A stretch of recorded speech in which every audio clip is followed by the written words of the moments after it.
যুক্তরাষ্ট্রের সবচেয়ে পুরনো এবং সম্মানজনক চলচ্চিত্র সমালোচক সংস্থাগুলোর মধ্যে একটি new York film critics circle, যেটি প্রতিষ্ঠিত হয়েছে 1935 সালে।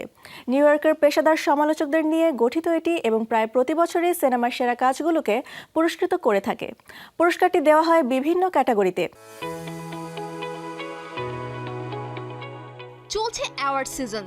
6 জানুয়ারি রাতে নিউ ইয়র্ক ফিল্ম ক্রিটিক্স সার্কেলের পুরস্কার প্রাপ্তরা একত্রিত হয়েছেন এক জায়গায়। সেরা চলচ্চিত্র হিসেবে নির্বাচিত হয়েছে ওয়ান ব্যাটল আফটার অ্যানাদার।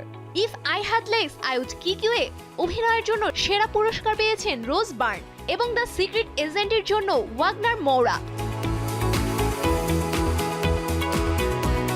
রোজ বার্ন তার স্বামী ববি ক্যানাওয়ালের সঙ্গে উপস্থিত ছিলেন রেড কার্পেটে। ভেতরে ঢোকার আগে তিনি জানিয়েছেন, কোন সিনেমা শেষ পর্যন্ত কেমন হবে বা দর্শক কিভাবে নেবে তা আগে থেকে বোঝা যায় না। আমি অনেক আগেই ভাবা ছেড়ে দিয়েছি যে কোন সিনেমা মানুষের মনে দাগ কাটবে আর কোনটা কাটবে না। এসব বিষয় আমার নিয়ন্ত্রণের বাইরে। তাই এখন আমি শুধু মুহূর্তটা উপভোগ করতে চাই, কারণ সিনেমাটি সত্যিই অসাধারণ।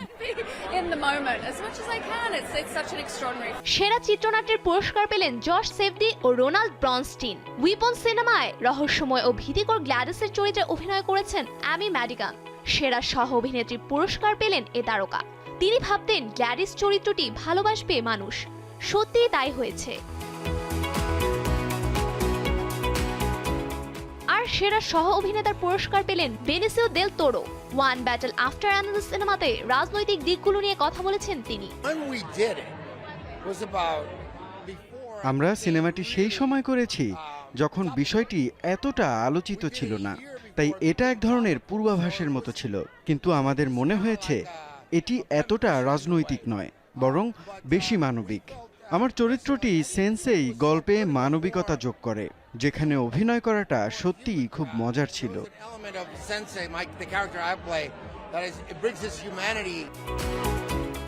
ইট ওয়াজ জাস্ট অ্যান অ্যাক্সিডেন্ট সিনেমার জন্য সেরা পরিচালকের পুরস্কার জিতেছেন ইরানি নির্মাতা জাফর পানাহি। ইরানি সরকার তার অনুপস্থিতিতে 1 বছরের জেল সাজা দিয়েছে, কারণ তেহরানের এক আদালত রাষ্ট্রবিরোধী প্রচারণা করার জন্য দোষী সাব্যস্ত করেছে তাকে। সে সময় ইরানে ছিলেন না তিনি, এবং তার আইনজীবী বলেছেন এই রায়ের বিরুদ্ধে আপিল করা হবে। অনুবাদক মারফত পানাহি ছোট একটি বক্তব্য দিয়েছেন যে তিনি শুধু তার কাজটি করছেন, এতে কোনো ত্যাগ নেই। এদিকে সেরা বিদেশি ভাষার সিনেমা হিসেবে নির্বাচিত হয়েছে দ্য সিক্রেট এজেন্ট এবং সেরা অ্যানিমেটেড সিনেমা হিসেবে পুরস্কৃত হয়েছে কেপ অফ ডেমন হান্টার্স। সব মিলে জমকালোভাবে আয়োজিত হয়ে গেছে New York film critics circle.